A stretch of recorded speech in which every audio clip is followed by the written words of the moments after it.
আমি বেসিক কিছু ম্যাথ সহ উদাহরণ দেখাবো। সেটা হচ্ছে যে আমরা একটা জিনিস এখানে লিখি যে এটার এক্স সাপেক্ষে করবো আর কি, ডিডিএক্স। এটা আমি দিলাম মনে করি যে 2x² plus x y plus y z. আমি এখানে একটা উদাহরণ করলাম, এখানে এটাকে আমি এক্স সাপেক্ষে ডিফারেন্সিয়েশন করবো। তাহলে আমার এই যে এই টুটা এই টু এর সাথে গুণ হবে, তাহলে কত হচ্ছে 4। আর এখান থেকে এখানে যাই থাকে এখান থেকে এক বিয়োগ যাবে, তাহলে বিয়োগ দিলে পারে 2 থেকে 1 বিয়োগ করলে পারে শুধু হচ্ছে এক্স প্লাস।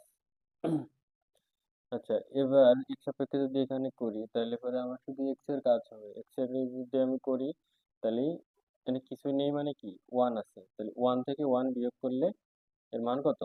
0। তাহলে কোনো কিছুর মান 0 হলে সেটা কত? 1 হয়।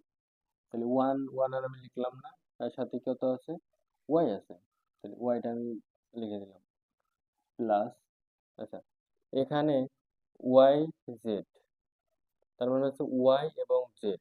তাহলে ওয়াই রে যদি আমি করি 0, জেড রে করলেও 0, কারণ এক্স সাপেক্ষে ওয়াই ওয়াই মানে যে কোনো কিছু যদি করা হয় তার মান হয় 0। তাহলে আমার উত্তরটা আসবে হচ্ছে 4x ওয়াই।